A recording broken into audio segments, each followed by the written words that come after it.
Почитувани гледачи, следува Добриот доктор. Јас сум Александар Динев. Ви благодарам што не следите. Денеска ќе зборуваме за нарушување на хипофизата. Поконкретно ќе се осврнеме на аденом на хипофизата. Со мене во студиото гостин и соговорник на оваа тема од областа на ендокринологијата е асистент доктор Билјана Тодорова, специјалист ендокринолог на клиниката за ендокринологија. Доктор Тодорова, добар ден. Ви благодарам што сте дел од денешното издание на Добриот доктор. Добар ден, Александар, ви благодарам за поканата. На почеток, што представува хипофизата, каде е лоцирана и кои се најчестите функции кои ги има хипофизата во организмот? Така. Хипофизата е жлезда, можам да кажам водилка, диригент во ендокриниот систем. Таа е сместена на базата на мозокот во хипофизната јама во близина на една свеноидална коска. Карактеристична е бидејќи, како што веќе споменав, таа е диригент или жлезда водилка, бидејќи практично лачи хормони, каде што преку активноста на хипоталамус, хипофиза, се координираат и интегрираат функциите на останатите ендокрини жлезди во човечкиот организам, како што е штитната или тироидната жлезда, надбубрежната жлезда и практично прави координација на репродуктивните органи.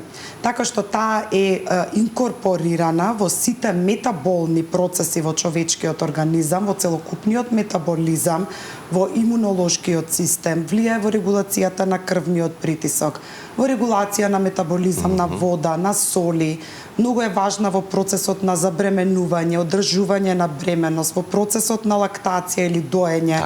Така што практично можеме да кажеме дека во сите метаболни процеси се одвиваат под палката или диригентството на хипофизата. Објаснето, да. Кои хормони ги лачи хипофизата, докторка? Така, таа го лачи фоликулостимулирачкиот хормон или ФСХ, лутенизирачки хормон или ЛХ, пролактин, кој што е активно учествува во подготовка на бремената жена во процесот на доење или лактација и активно го поддржува процесот на лактација на новороденото, го лачи АЦТХ хормонот, го лачи ТСХ хормонот и хормонот за раст или СТХ хормон. Тоа се хормони кои што се директно излачуваат од хипофизата и секој од нив делува врз целните органи. Така што ТСХ е во фидбек релација или во координација со тироидната жлезда, ФСХ, ЛХ делуваат на репродуктивните органи, пролактинот, како што веќе споменав, се лачи во процесот на забременување, веќе почнуваат дојките да се спремаат за лактација и во процесот на доење на новороденото, и АЦТХ е во координација со надбубрежната или супадреналната жлезда. Така што сите тие се во координација со целните жлезди. Но доколку има некои пореметувања, доаѓа до нарушување на функцијата на хипофизата, кои се најчестите нарушувања или резултат на нефункционирањето правилно на оваа жлезда? Па некаде околу 10 до 20% од сите промени кои што се случуваат, да речеме на ниво на мозокот, се токму локализирани во хипофизата, нели, како главна жлезда. Меѓутоа, може да се појават оние бенигни, значи станува збор да нагласам, бенигни тумори или аденоми на хипофизата. Сега, од нив се смета дека тие може да бидат хормонски активни или секреторни и доколку лачат одредени хормони, значи се секреторни или хидрофилни ги нарекуваме, но може да бидат и хромофобни кога не се лачат хормони, односно само имаме маса која што се случува во самата хипофиза. Тоа е едната поделба на овие бенигни тумори или аденоми во однос на нивниот секреторен капацитет, а другата поделба во однос на големината. Доколку тие аденоми или бенигни тумори се со големина до 10 мм, ги нарекуваме како микроаденоми, над 10 мм се нарекуваат макроаденоми. Секој од овие микро-макроаденом може да биде хормонски активен, но доколку микроаденомите се генерално хормонски неактивни, Значи тие се често и неоткриени, дури може да речеме во процес на аутопсија да се открие дека да речеме тој пациент, односно нели човек имал инциденталом или аденом на хипофизата. Бидејќи тој аденом ниту хормонски бил активен, ниту правел некоја компресија или притисок на околното хипофизно ткиво и практично останал неоткриен во текот на целиот живот. Многу често се случува Многу често се случува. Инаку, еве да попрецизираме од овие подоби што ги споменавме, дека најголем процент и во нашите ендокринолошки амбуланти најмногу имаме пациенти кои што имаат пролактиноми или тоа се тумори кои што лачат пролактин повеќе од вообичаеното и тоа оди со целокупна пропратна симптоматологија. Тука се најзасегнати жените. Најзасегнати се жените, иако имаме и мажи кои што секако патат од овие пролактиноми. Тие се околу 30 до 40%. 30% се генерално несекретирачки тумори на хипофизата и обично овие несекретирачки тумори се откриваат поради големината. Тоа се макроаденомите, бидејќи тие ќе направат некој притисок горе.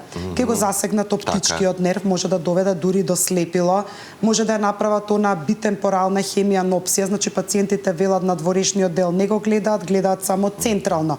Тука почнуваат сите аларми од матичен лекар нагоре да се испита мозок, секако невролог, но тука не се исклучува и преглед на хипофизата, бидејќи засегање на видното поле е индикација да се прегледа и хипофизата. Така ние ги откриваме. Помал процент, некаде 10-15% отпаѓа на акромегалија или естеха секретирачки тумори, 5 до 10% се оние морбус кушинг што предизвикуваат или ацетеха секретирачки тумори и ТСХ секретирачки тумори, тие се навистина многу ретки, помалку од 1%. Еве, кога ќе се слушне или кога ќе се спомене зборот тумор, малку неубаво звучи, вознемирувачки. Дали аденомите представуваат и тумор на мозокот?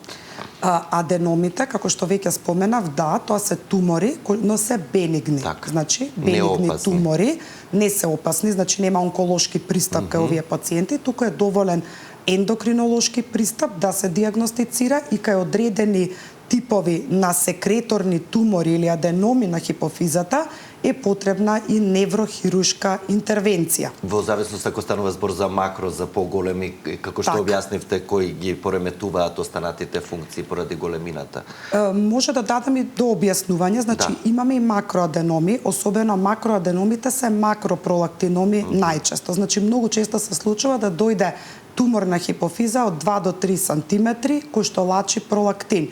Пациентката има комплетна симптоматологија, значи на галактореја, значи тече млеко од дојките, отсуство на менструален циклус кај жените, неможност да забремени, проблем со либидо потенција кај мажите, значи пошто ги носи пациентите во еден хипогонадизам практично, и тоа ни е аларм да направиме хормонски статус и да откриеме покачено ниво, да речеме, на пролактин.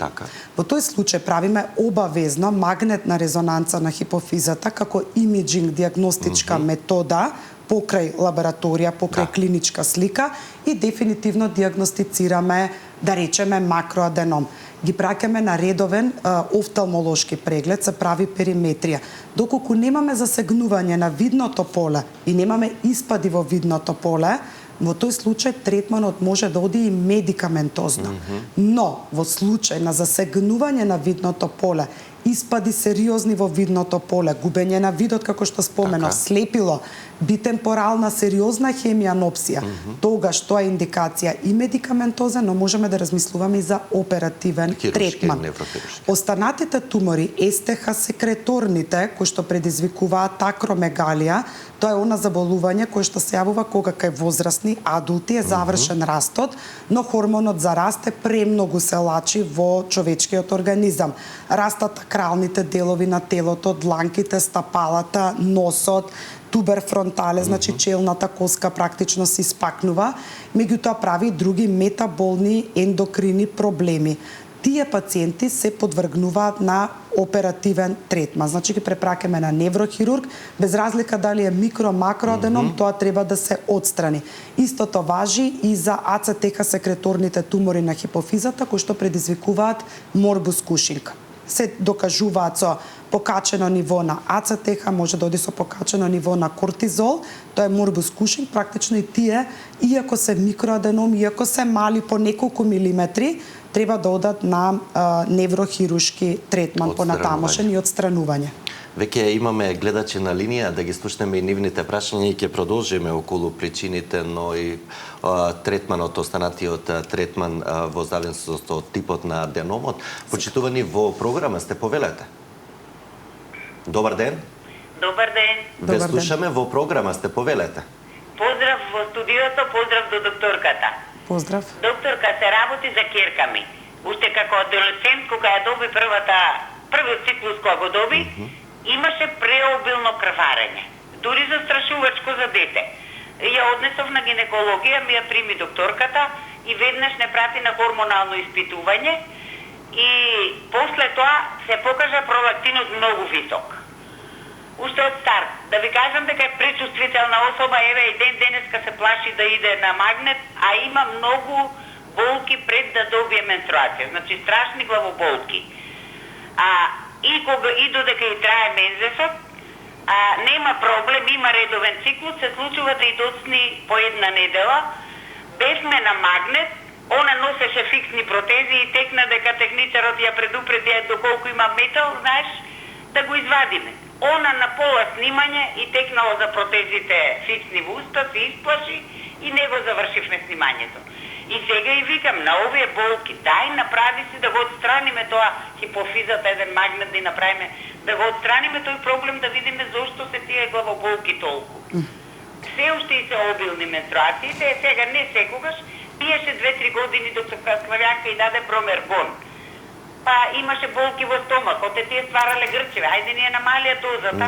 И сега од страх не можам да ја убедам да иде контрола да си направи на пролактинот, па едно снимање да издржи да го направи. Да, во ред разбравме, еве ќе добиете и препораки, но и коментар од стручен совет од доктор Тодорова, да не слушнавме само на која возраст е девојчето. Само што добила циклус, практично имала обилно крварење, направене хормонски статуси, е докажано покачено ниво на пролактин. Меѓутоа, пролактинот, морам да напоменам, дека е стрес хормон и дека се покачува во фаза на некаков си психички, физички стрес и така натака. Значи има, како да кажам, предуслови како треба да се земе и изработи пролактинот, бидејќи може да биде лесно покачен. Не секој лесно покачен пролактин индицира пролактином или бениген тумор на хипофизата. Може би примање на психијатриска, невролошка терапија, може и тоа да направи хиперпролактинемија, ние велиме. Но тоа не е пролактином, тоа е состојба кога имаме покачено ниво на пролактинот во крвта, како резултат на стрес. Така што во случај, бидејќи пролактиномите или туморите на хипофиза не одат со редовни менструални циклуси. Значи, прв симптом кај жена е отсуство и губење на менструален циклус. Кога говориме за аденом. Кога говориме за тумори кои што лачат пролактин. Значи, ви доваѓа жена која што вели, ми тече млеко од дојките, имам силни главоболки, убаво споменавте, ако е макропролактином, може видното поле да биде засегнато, како што веќе споменавме, но најчесто одат со оној губиток на менструалниот циклус.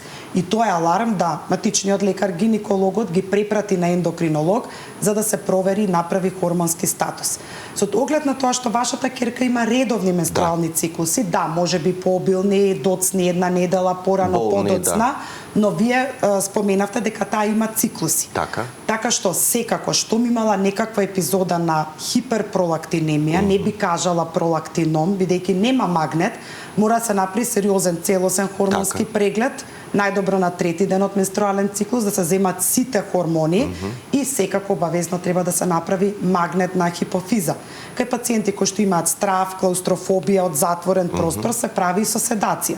Значи може да се седира пациентката, практично краткотрено да се успие и да се направи тој магнет на хипофиза, мора да дистинцираме. За да се види точно дали така е, не магнет на мозок, туку треба да се направи циљано магнет на хипофиза, практично за да се види дали станува збор за присуство на некаков бениген тумор, микро, макропролактином или пак има некоја состојба на хиперпролактинемија, каде што ние ендокринолозите во принцип тие благи хиперпролактинемии не ги третираме. Пациентите имаат редовни менструални циклуси, чист магнет на хипофиза, ги следиме. Меѓутоа, кај пролактиномите и туморите, терапијата секако треба да се постави. Дали ќе одиме со бромергон секојдневно или достинекс еднаш-два пати во текот на неделата, сепак тоа е одлука зависно од нивото на пролактинот и од големината на туморот. Но овие исследувања се неопходни. Комплетен хормонски статус и магнет на хипофизата. Убаво рековте третиот ден.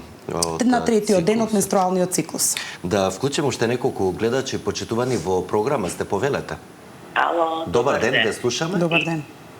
Имам 55 години. Пред 2 недели почна големи вртоглавици да ми се случуваат. На термин во Железара бев, ми на интерниста. Тука ништо не ми дадоа, никаква терапија, ништо, само идам да го снимам вратот. Имам и проблеми со тироидната, имам од левата и десната страна нодуси, многу, не е правена цитобиопсија, бидејќи не се знае каде да се пати, нели? Ме интересира зашто имам големи вртоглавици и која понатамошна терапија да побарам и што да се прегледа кај матичната. Како да ве упати за понатамошни исследувања кај специјалист? Затоа што многу имам вртоглавици, тоа е многу. Хормонски статус дали имате проверувано? Не. Ќе добиете совети и препораки од доктор Тодорова. Останете на линија и слушајте ги советите како да постапите. Да, спомна пациентката дека има проблем со вратниот дел од ребетниот столб, така што вртоглавиците апсолутно може да бидат како резултат на некакви проблеми во вратот. Спомнавте дека има испитувања кои што треба да ги направи снимање на вратот. Така.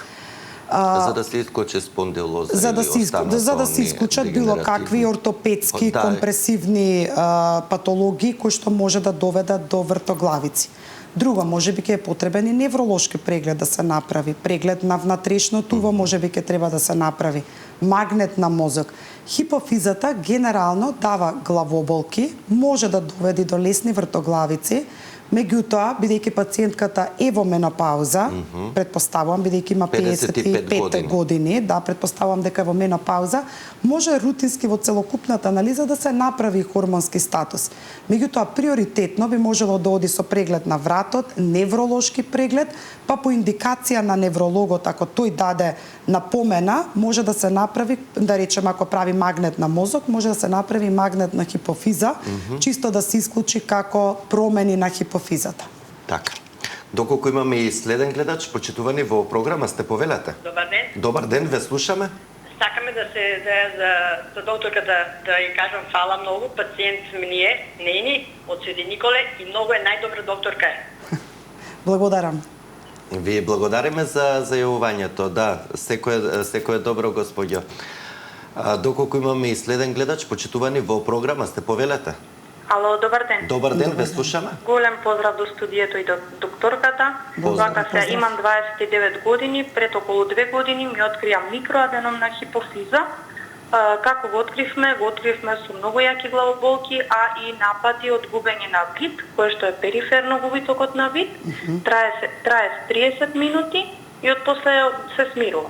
Микроаденом е 5 мм, хормонски неактивен, но дали е можно, бидејќи со циклусот изостанува по месец, по 2 месеци, а некогаш имам вакво, како се вика тоа, течење, имам исцедок од дојките, но секогаш пролактинот е во ред. Хормонски секогаш сум во ред, освен што инсулин ми е висок, имам полицистични јајни. Да.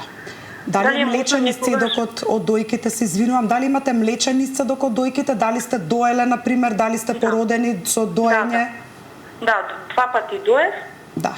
Исцедокот трае ден до 2, иако испитав третиот ден после исцедокот, беше се во ред пролактин. Да. Дали е можно некогаш да се активира аденомот, тоа ми е прашање. Так. Да. Бидејќи и на магнетната резонанса ми го пишуваат како нема притисок, околно влијание никакво, на врз кијазмата или нешто, нема такво околно влијание. Да. Ви благодарам за јавањето, ќе добиете конкретен одговор, но и совети и препораки за вашето прашање, за вашата состојба, секој е добро? Така. Конкретен пример од она што го говоревме пред малку. Апсолутно, ова е многу честа состојба, како што веќе спомнав, мислам по некои статистики, една од 5 жени има мало туморче на хипофизата или инциденталом го викаме, кое што се открива случајно. Може би има некој друг проблем, ќе се направи магнет, ќе се види, но никогаш тој не е причина да пациентот се упати за магнет. Предпоставувам дека пациентката имала некакви проблеми со видот, како што веќе спомена. Да, рече половина час губење на Ете така, меѓутоа тоа не би го поврзала дека доаѓа од хипофизата, бидејќи туморчето е многу мало, 5 мм, хормонски е неактивно, микроаденом и тоа е хормонски докажано.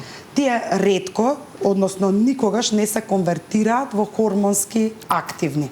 Може да се прават периодични контроли, да речеме на 1 до 2 години, ендокринолошка контрола со проверка на хормонски статус, со магнет на хипофиза, чисто да се види дали има тенденција за раст на тие аденоми, но вака од клиничка пракса и од литературата говори дека најчесто остануваат такви какви што се.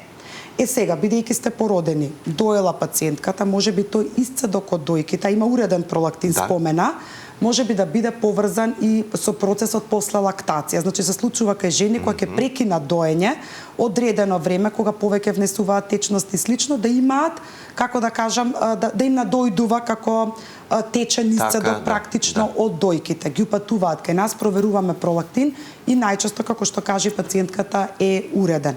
Така што проблемите со циклусот може да доаѓаат поради полицистичниот јајник, инсулинска резистенција. Значи за аденомот нема простор за загриженост, само барем еднаш годишно да контрол, речеме, кога се прави контрола на полицистичниот оваријален синдром, да се спомене дека има и микроаденом на хипофизата, па чисто да се направи еден цел хормонски статус, да се стават и хормоните од хипофизата. Так.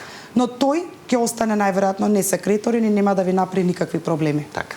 Имаме интерес и од останати гледачи да дадеме предности на нивните прашања. Почитувани, во програма сте, повелете. Дали се слушаме? Добар ден. Ало? Во програма сте, повелете. Добар ден. Добар ден. Добар ден. Поздрав до докторката и до водителот. Поздрав. Имам голема благодарност до докторката, затоа што таква докторка ми се чини до сега не сум сретана, да те прими, да ти објасни, човечки да се однесува пред пациентот, затоа што ние доаѓаме со мака кај лекарите. Така е. И тоа да ме прими со приоритетен упат. Само сакам да ја прашам, дали може, пошто многу термините се многу зафатени, јас за месец дена треба да дојдам на контрола кај докторката, дали може со приоритетен, ако не добијам редовен термин? Така. Во ред, ви благодарам, ќе добиете одговор од докторката. Секој добро, господјо, ви благодарам за јавувањето. Ви благодарам за убавите зборови. Секако дека пациентите кои што редовно доаѓаат кај мене знаат дека ги примам, макар и со итен или приоритетен упат, така што редовните мои термини знаат кога се пациентите, секако дека ќе биде прегледана. Кога сте во амбуланта и секогаш приоритетните се кога ќе се завршат редовните термини за да бидат подготвени за неколку часовно и чекање ако дојдат порано, но секако предпоставувам дека сите ниту еден не е вратен. Апсолутно. Како што рековте. Да. Ќе вклучим уште еден гледач, почитувани во програма сте, повелете. Добар ден. Добар ден. Слушаме. Во програма сум, добриот доктор? Да, во програма сте, повелете со прашањето. Прашањето ми е, јас се јавувам од Битола. Така. Да. Вера, жена сум од 74 години за месец дена. Така. Така да имам проблем со кичмата, веќе сум и за операција, али не прифаќам. Сега ода ми се помагало, али многу ме фаќа имела. Ако не го носам бастуно, значи можам да паднам и да искашам или глава, или нога, и колената. Десното посебно ми е потечено. Тоа ми рекоја вака доктори, дека се должи. Ке ве прекинам само на кратко. Дали имате проблем со ендокринолошкиот систем, бидејќи денеска говориме за хипофизата, или имате проблем со травматолошкиот, односно тој сегмент од кичмата, бидејќи ќе ве насочам следната недела, ќе имаме токму специјалист на оваа тема во однос на кичмата, ќе имате можност следната недела, чинам четврток или петок, да се јавите и да поставите прашање за вашата состојба. Во интерес на времето ќе ви се заблагодарам. Секое добро, господјо. Докторка, да се вратиме на денешнава тема. Кои причини доведуваат до појава на аденоми на хипофизата, односно тумори? Нема некоја причина која што, како да кажаме, е лоцирана како етиолошки или причините за појава на овие аденоми. Значи нема некоја конкретна соодветна причина зашто тие се појавуваат. Така. Да. Кои најчесто симптоми, споменавме дел, вртоглавици, дали во зависност од тоа дали станува збор за микро или макроаденом, симптомите се исти или различни? Кај макроаденомите, симптомите се од компресивна природа. И да се хормонски активни, како што веќе споменав со макропролактиномот, ќе даде симптоми зависно од хормонот кој што ќе го излачува, но најголемата симптоматологија ќе биде, ние велиме, од компресивниот ефект, односно притиска на хипофизата, притиска на околните структури, може да доведе и до хипопитуитаризам, односно самиот тумор на хипофизата ги исфрла сите оски од акција, како да кажам, и доведува до хипопитуитаризам. Ако е зафаден и задниот резен на хипофизата, да не заборавиме, таму се лачи антидиуретичниот хормон, АДХ, и окситоцинот, или тој оној хормон кој што подготвува мајката за новороденото, тогаш настанува една состојба на панхипопитуитаризам. Значи, хипофизата е составена од два дела. Аденохипофиза со хормоните кои што ги споменавме и неврохипофиза со овие два хормони. Значи, може да даде главоболки, лесни вртоглавици, испад во видното поле. Кај пролактиномите веќе споменавме која е симптоматологијата. Кај оние пациенти кои што имаат акромегалија, тоа се пациенти кои што живеат, верувајте, по десетина години и домашните не ги препознаваат дека тие пациенти имаат фенотипски промени. Ги препознаваат во продавница, ги препознава некој што не ги видел 10-15 години. Значи, тие пациенти се комплетно деформирани. Дланките им се пораснати, бурмите им се мали, стапалата им растат, не можат да носат исти патики, чевли, купуваат нови облеки. Лицето, ушите, носот, устата, значи комплетно зголемување на јазикот. Многу често стоматолози ни препраќаат. Разредување на забите добиваат. Значи, тоа е таа акромегалија и тоа веќе категорично се препраќа на ендокринолог. Правиме хормонски статус, СТХ хормон на раст, гроут хормон, ИГФ одредуваме, тие се високи, магнетна хипофиза, го лоцираме аденомот или бенигниот тумор и ги препраќаме на неврохирург. Тие секако одат на оперативен третман, потоа има и други модалитети. Има и медикаментозен третман, има третман со зрачење или радиотерапија после овие оперативни третмани.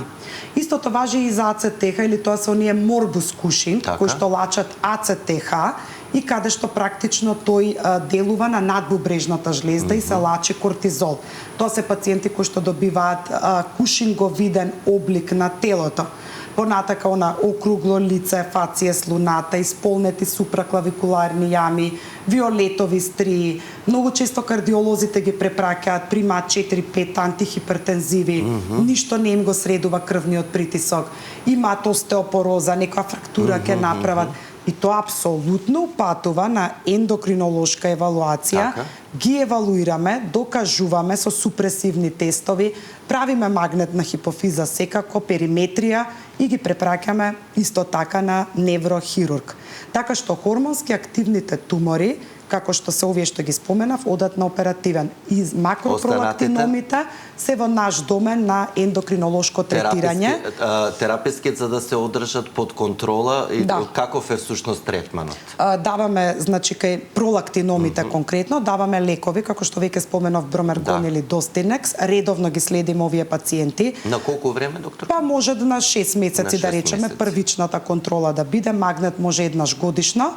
со тоа што тие делуваат и централно, го намалуваат големината ја намалуваат на туморот и периферно делуваат, така што практично и го намалуваат туморот и го доведуваат до димензии кога веќе нема да прават и компресивни симптоми, односно нема да прават притисок во околината. Пациентките го губат тоа млеко кое што им тече од дојките, добиваат менструални циклуси, се подобрува либидо потенција која што претходно изгубена како резултат на тој хипогонадизам. Значи тие ги оставаме во наш најчесто ендокринолошки опсек на следење. Во исклучителни случаи, како што веќе споменав, ги препраќаме и на неврохирушка евалуација понатамошна. Ако се открие навреме и соодветно се следи и третира, како што рековте, ќе се избегне оној хируршкиот момент на растење на останатите компликации кои најчесто ги предизвикуваат макроаденоми. Да. Значи, ова збориме за макропролактиномите, апсолутно се намалуваат значи големината на туморот. Многу често доаѓаат и пациентки кои што сакаат да забременат. Па имаат проблем практично и со забременување. Како ќе се среди нивото на пролактинот, бидејќи пролактинот е зависен од големината на туморот. Колку е поголем, логично дека лачи повеќе и повеќе пролактин и обратно.